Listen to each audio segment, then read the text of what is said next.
Welcome to the Jazz Flight Podcast. I'm your host, Jarreau Scott, and together we will dive into the lives and careers of the jazz legends who have left a rhythmic imprint on the world. Be prepared to reminisce on the highs and the lows of their musical journey and the trials that sculpted their timeless musical gems. We'll preserve the legacy of these extraordinary maestros and find inspiration in the melodies of their lives. Subscribe now and never miss a beat. Now, let's get to the show. Morning, Mr. Radio. Morning, little Cheerio. Morning, Sister L'Oreal. Need I tell you everything is fine? Ooh, in my mind. Morning, Mr. Shoeshine Man. Shining bright and white and tan. My baby said she loves me, and need I tell you that everything is just fine? Hi there. Welcome to the Jazz Flight Podcast. I am Jarreau Scott. Our guest today, I think, has one of the toughest jobs in the world because he's a vocalist. He played bass too, and I want to get into that. He's a vocalist, and I don't know what you want to say. I don't know if you want to call it he's filling in, he's taking the place of. He is the new voice of Jarreau. He is the new voice of Frankie Beverly. Ladies and gentlemen, this is Chris Walker. Chris, how you doing? Oh, I'm doing well. I'm doing well. Thrilled to be here with you. Man, I greatly appreciate this, but I have thought a lot about this interview and the questions to ask because of what you are doing. Mhm. I first became aware of you with Jarreau after Al had passed, and saw you doing a couple of Jarreau tunes on videos. Now all of a sudden there's the Music's Forever band. Is that what it's called? TMF? TMF, Eh, formerly of Maze. Formerly of Maze. And then you're going to do Frankie Beverly and Maze. Now don't get me wrong. Two of my all-time favorite singers, Al Jarreau and Frankie Okay. Beverly. Mhm. All-time favorite singers. I got songs. I'm sitting up here the other day as I'm working, playing the Al Jarreau channel on YouTube. Mhm. And don't get me, before I let go and while I'm alone, I could play those songs all day long. My first question is that what made you decide to to do this, to kind of follow in the footsteps of both of those gentlemen? Well, you know, I started working with Al. I was with him for 22 years. Man. And when I was in high school, when I first discovered his music, I was blown away Mm-hmm. and became a fan instantly. And this was at the tender age of 17. So at the time, I started listening to his music, learning it all by ear on bass and also vocally. Mm-hmm. So fast forward, there was a teacher. I attended the New School for Jazz and Contemporary Music in New York City, and Gil Goldstein was one of my teachers. And he received a phone call to do some orchestral arrangements for this singer by the name of Al Jarreau. Wow. And just so happened they needed a bass player. So he thought about me. Right.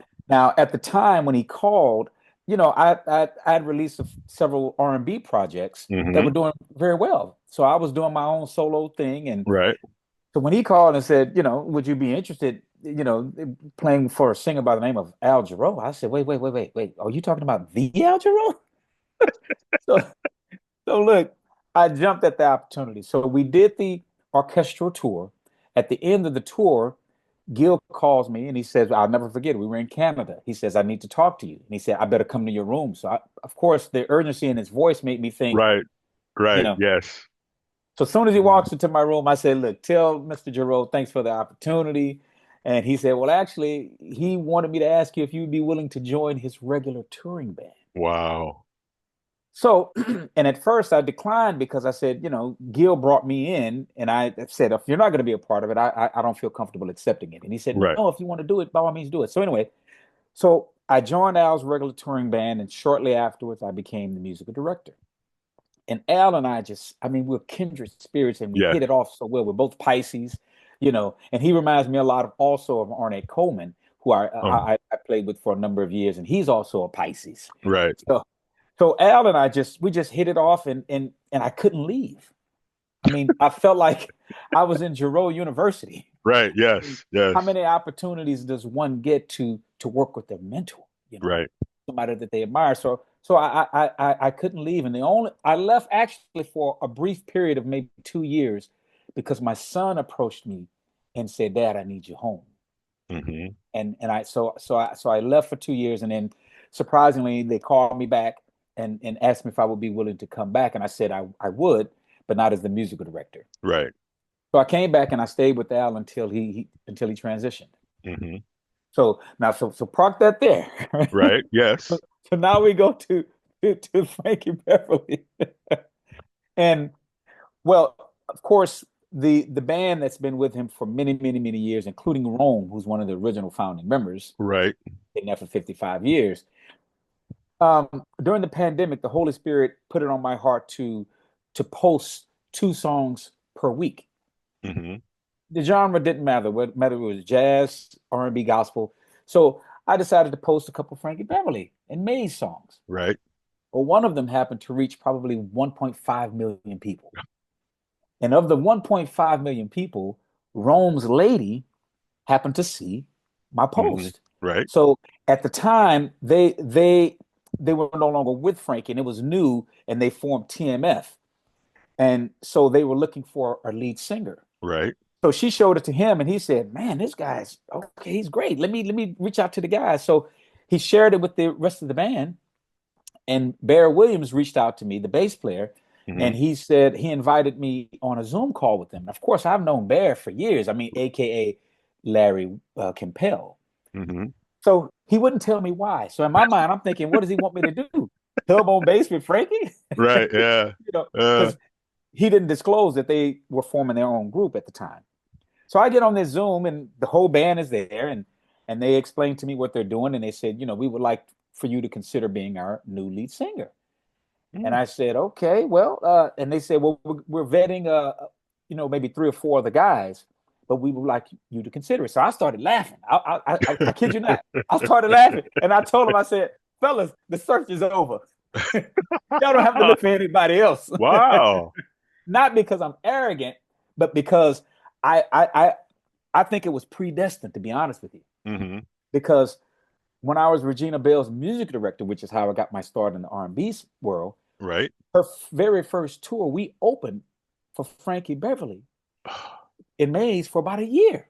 Wow. So I was side stage watching their show every single night. And Frankie will come up to me often and say, "Young man, you have a great voice. Keep doing what you're doing. One day you're going to make it." I was 19 years old. Mm-hmm. So I'm on the Tom Joyner cruise. I kid you not. This was probably 4 or 5 years ago. And I'm on there performing, and Frankie comes on to perform with Maze. And I'm in the audience and I'm videoing. And that Right. particular night, he's struggling, but of course everybody's singing the songs with him. Right. And I was praying. I said, God, send somebody that he can groom and take under his wing to help carry on his legacy. I had no idea that somebody was me. Mm. so, so that's how that whole transition kind of sort of happened. And it wasn't part of my plan, but when they reached out to me, of course, it's truly an Right. honor to carry on his legacy. So I accepted, and here we are. I I want to go back a little bit to your beginnings. So you start playing with your family's band, the family's group Right, or the gospel whatever, group, the Walker gospel Brothers, group. yeah. Mhm. How many brothers are there, or how many people are in the group? In the group, well, we had 5, but my oldest brother sang and played guitar. My youngest brother eventually started playing the drums. I played the bass, and we brought in well, no, actually, and my father, and we had Hmm. another singer. So yeah, so my brother's basically uh, guitar, bass, drums. We covered that, and my father played guitar as well and sang. So at this tender age, what was your vision going forward? What was that band, that group of people going to be? I'll say it this way, when you all grew up. Well, My father, of course, wanted us to stay together, and we did quartet gospel music. Hmm. My vision, I started writing songs, my own gospel songs, but my father wouldn't allow it. We would Wow. never, he would not allow us to sing any of my songs in the gospel group Wow. because the style was different than quartet. Hmm. So we kind of bumped heads a little bit. Um, and I started my own group when I was in high school. Wow. And you can imagine how that went over. Yeah, we won't have to get into that now. We'll leave that alone. No, no, no, no, no, no, no, no love lost. My father, he was kind of sort of like Joe Jackson, so to speak. Yes. Hmm. But he pushed us and he drove us to be, the best musician, best singers we could possibly be. So my vision was to eventually leave home, and that's what I did. I mean, when I walked into my parents' kitchen one day with my bags packed and said, "I'm moving to New York City," they were like, "What?" Wow. Wow. I had a bass amp. I sold it for $240. Bought a one-way ticket to New York with 200. Landed in New York with $40. So Wow. that's how my journey began. So when you get to New York, what are your aspirations at that time? What did you start out doing? I mean, you went to school there, but what was it? Well, What was? I started off focusing on the jazz side of things. Hmm. I was, I landed the gig with Ornette Coleman rather early, and Regina Belle also. So I was doing both at the same time, and at the same time, I was also playing with Jimmy Heath, um, and a lot of jazz guys too. Right. So my focus was I want to do an instrumental record as a bass player. Hmm. You see, so but during that time, I was also writing R&B songs. Right. I was in the studio one day, and Marcus Miller happened to be in one of the other rooms working on a David Sanborn record. So I Hmm. go over to say hello, and we're talking, and I said, Marcus, man, da, da, da, da. And he said, man, if I were you, I would do a vocal album first, because if you come out as an instrumentalist and then you try to go back and sing, they're not going to take you seriously. Right. I said, okay. So that's when I flipped and I changed my focus. So I said, now I'm going to pursue a singing career as a vocalist. Hmm. And what did it for me, we were on tour with Frankie. I'll never forget it.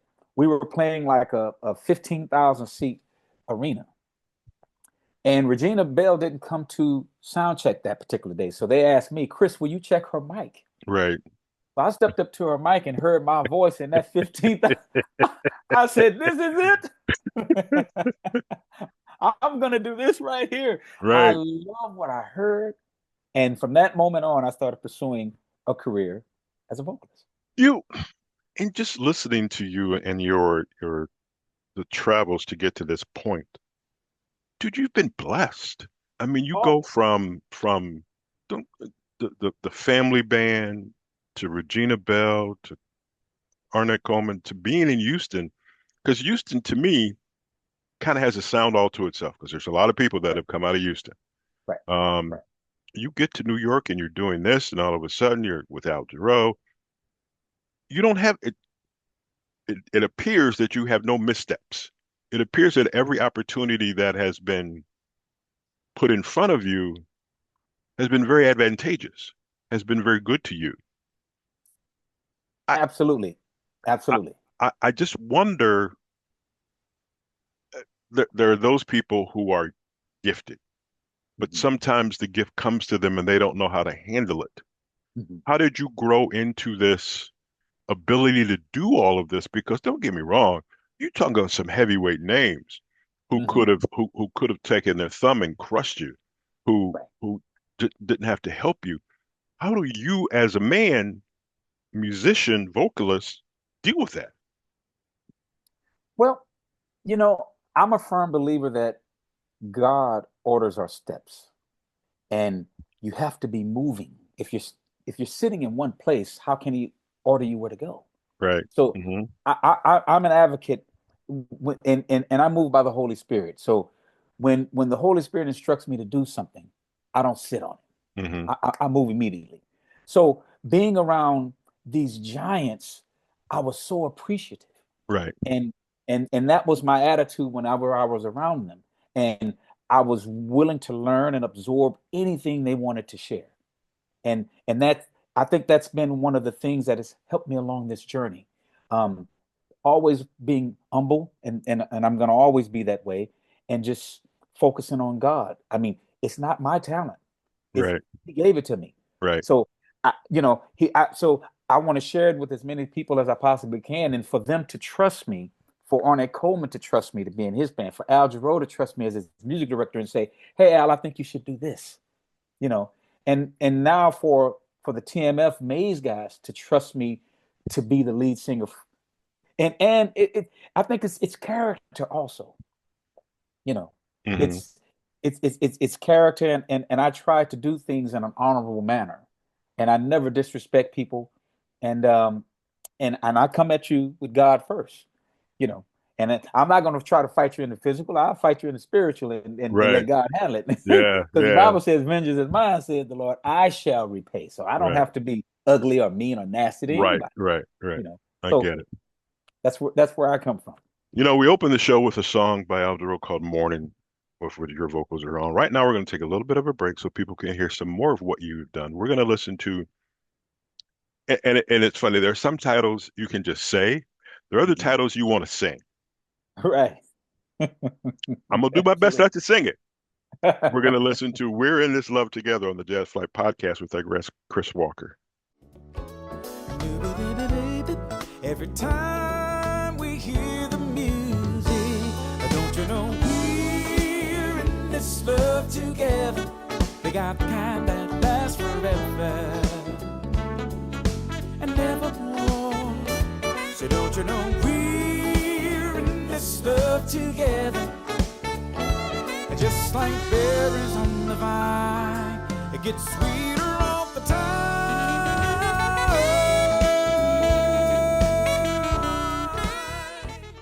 That's We're in This Love Together by our guest today on the Jazz Flight podcast, Chris Walker. Chris, we were talking about opportunities, and I just think that there are some people in this line that get the opportunities and kind of do nothing with them, or don't what do I want to say? They don't necessarily follow them. There are other people that just don't even listen to the opportunities. It appears that you have taken every opportunity and moved with it, and your faith obviously helps you. But still, I think there's a monumental weight on your shoulders because of doing both Al Duro and Frankie Beverly. Dude, those are heavy hitters from a vocal standpoint, and the music category is huge. And all of a Absolutely. sudden, don't get me wrong, they pass away, and it's like, okay, hey, it's the football mentality. It's next man up, and you're that next man. Well, well, this is true, and I tell you, it was a bit overwhelming Yeah. at first. Like when Al Jarreau was with us, I never felt comfortable doing a quote unquote vocal jazz project Hmm. because I felt like, it's Al Jarreau. I mean, I Right. have no right to even begin to go in that area. Right. You know? Yeah. But after he transitioned, one of the first calls I made was actually to Marcus Miller. I said, Marcus, are you going to do something to honor Al? Because he produced this Tenderness record. I Right. figured, and Marcus said, "Hey, Chris, man, don't worry about it. I'm on it. I got it." I was like, "Oh, great! So that takes the pressure off of me." Right. But Yes. he was only talking about doing a few songs to honor Al in his show. Right. Yes. Yes. So, man, I prayed about it. The Holy Spirit said, "It's your assignment. Don't give it to anybody else."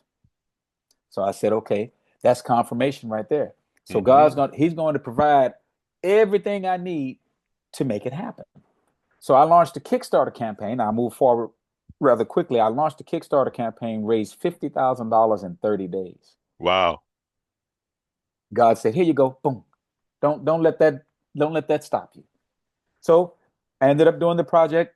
Got so many incredible artists on: David Foster, I- Jay Graydon. I mean, the list goes on and on. Gerald Right. Albright, Kirk, and so and then live performances. You know, so now I go out and I do a tribute show to Al. Hmm. As well. So now, of course, getting the call to do Frankie Beverly. Now that audience is so loyal, and Al Yes. Jarreau's audience was very loyal also. Right. Yes.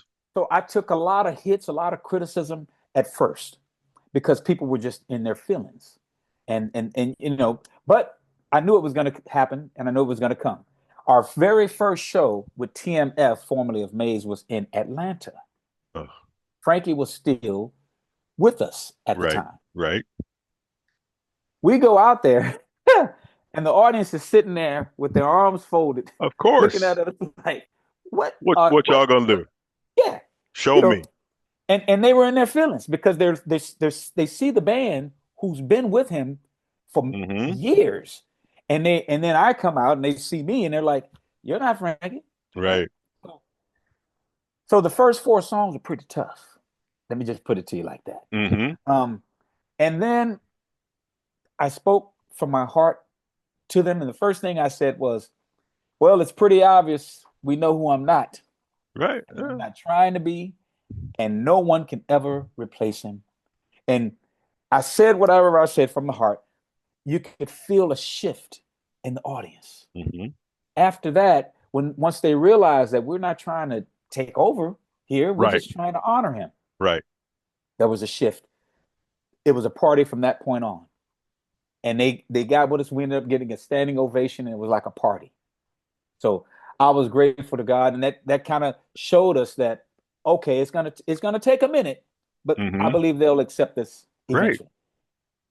So that's Dude, where we are today. you got a tough road. You got a tough road, but keep doing what you're doing because I will validate both. I will validate your Al Jarreau stuff, Thank and you. I will validate the Frankie Beverly and May stuff.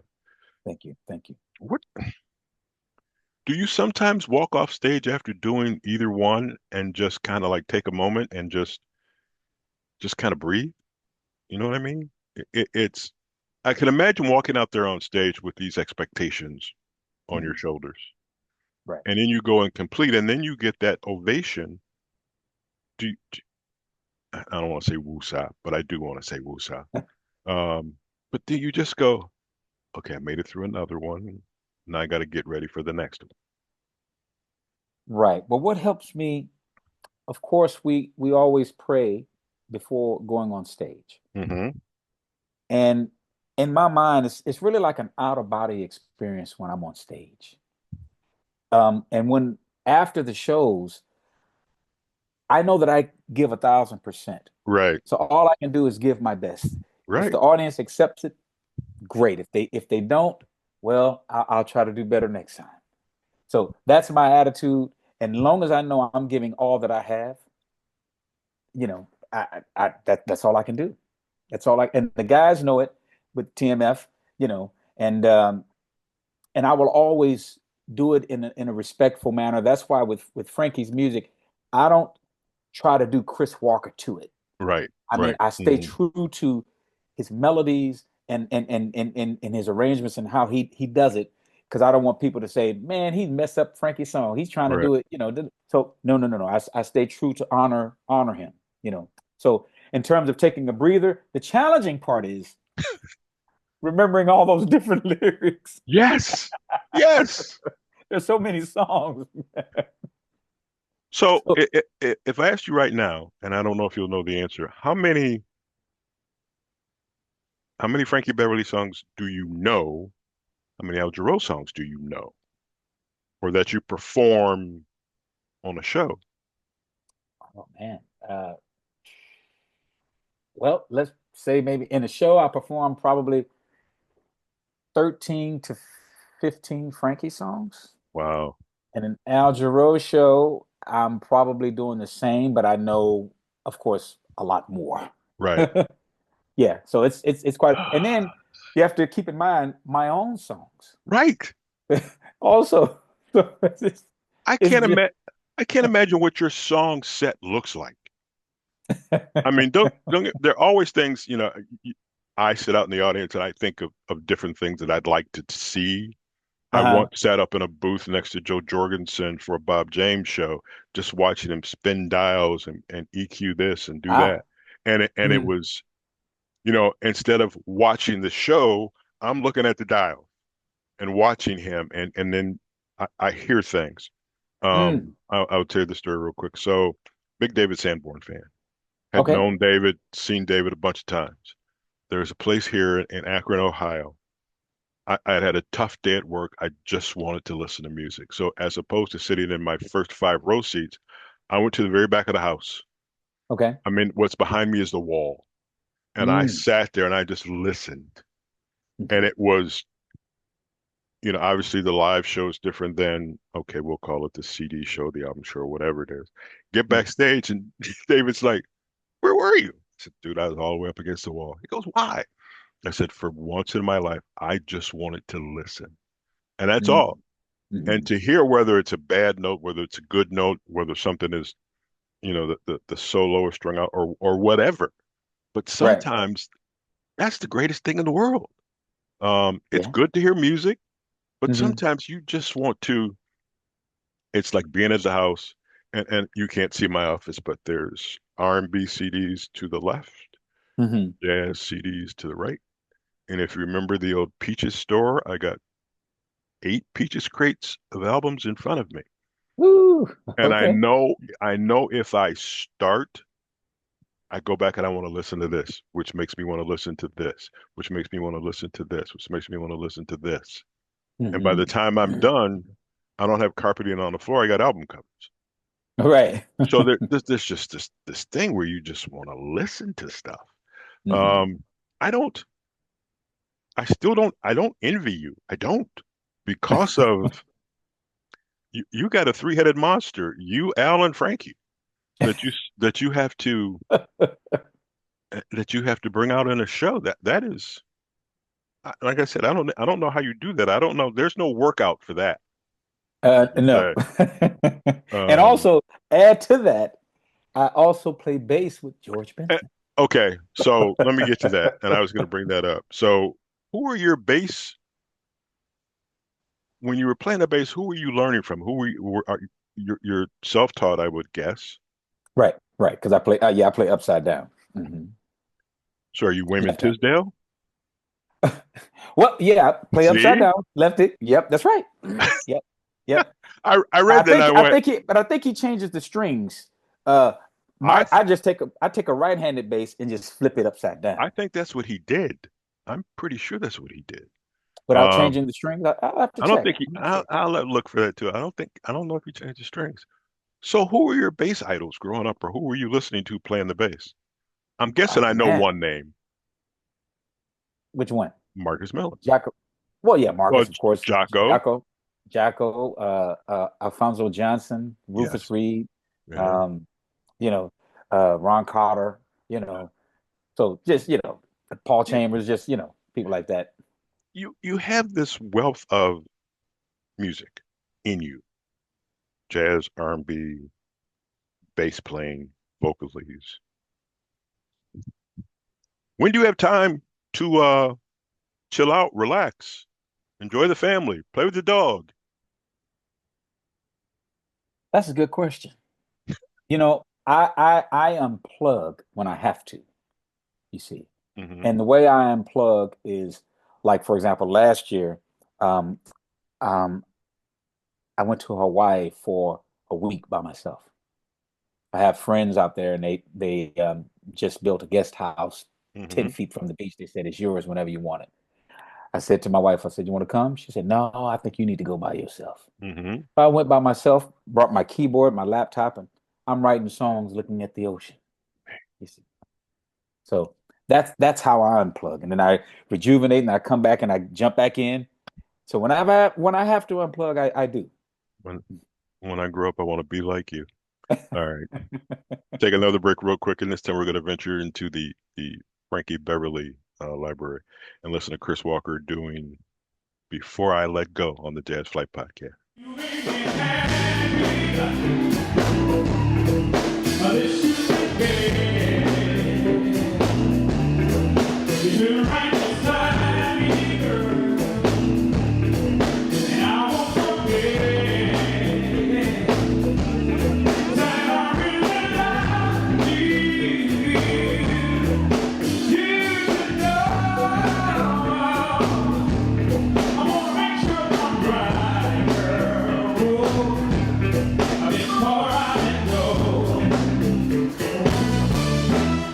Welcome back to the Jazz Flight podcast. That is "Before I Let Go" by Chris Walker. being Chris Walker on a Frankie Beverly tune. I just want to make that perfectly clear. Right. So Chris, in all your time, Mhm. you are Jarreau, Beverly, yourself, Benson, who knows? What else new do you have going on? What's on the plate for Chris Walker in the upcoming year and a half, 2 years? Well, obviously, another project with TMF. We released TMF Volume 1, Hmm. and we're certainly going to go back in the studio and do another project. I want to do another solo project, and my wife has been on me about doing a gospel project, which I've never done. Right, So, right. I was a music administrator at a church for 7 years, and yada yada yada yada. So I grew up doing gospel, but that's on my list also, my bucket list, and also a bass instrumental record, which I've never done. See, I've had the luxury of interviewing Nathan East. Hmm. I don't know if you can help me.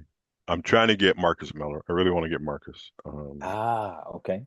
But Marcus forever travels, forever travels. I He mean, really does. and I don't mean from like Ohio to California. I mean from Europe to Asia to China to wherever. He's just always.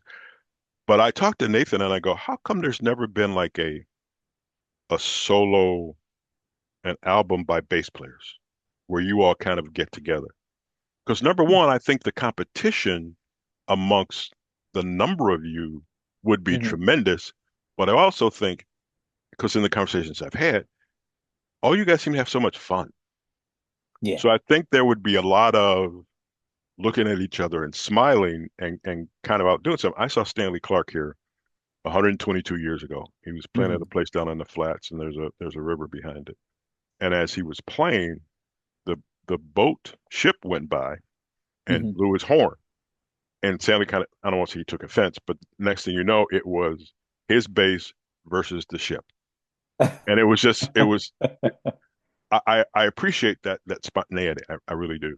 But Hmm. I really Hmm. think, I don't want to make anybody mad, so I'm not going to mention any names. Hmm. But just to get you all on stage to play, Hmm. Hmm. I think would be wonderful. And when I interviewed Nathan, we did a father and son show, so Noah was on, and that's when Okay. he was Hmm. starting his piano career. And Yeah. and it's just one of those things. I can hope, Right. ain't nothing wrong with that. I can hope. Yeah. Right. Um, because I think the bass is also an undersold instrument.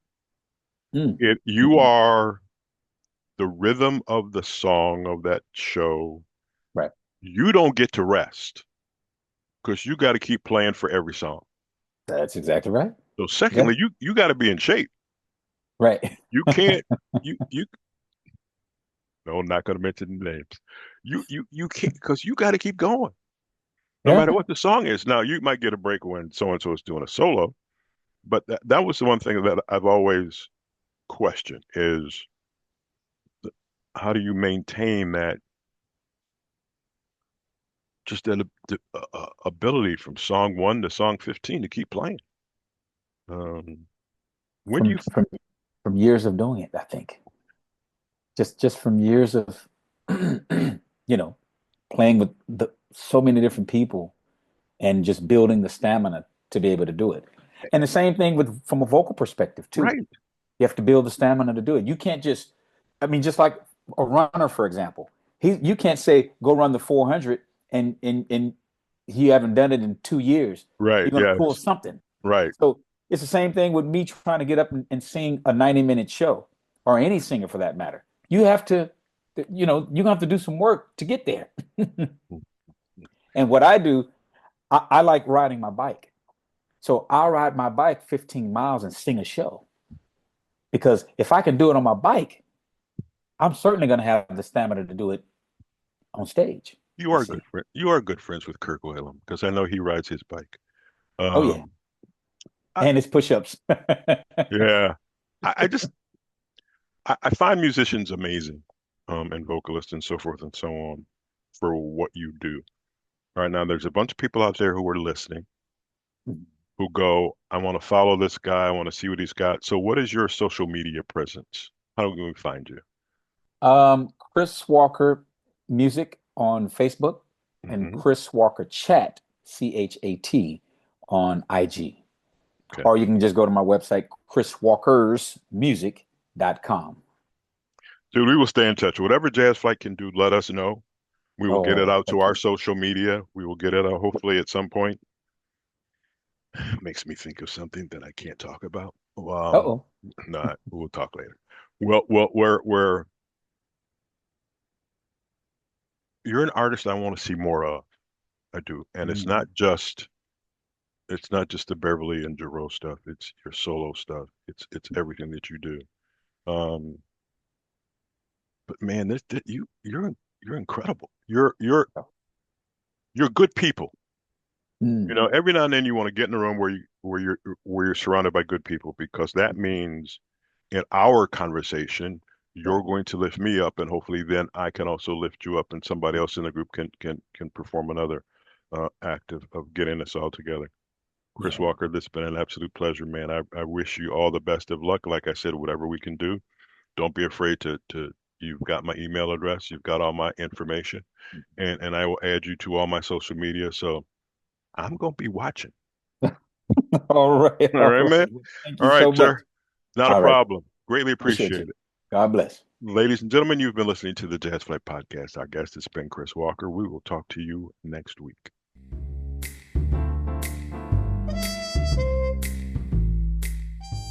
Thank you for tuning in to the Jazz Flight Podcast. I hope you enjoy these stories and soulful melodies that grew through the doors of time. If you want to stay connected with the latest updates and episodes, don't forget to subscribe to my channel and hit the notification bell. Until next time, I'm Daryl Scott.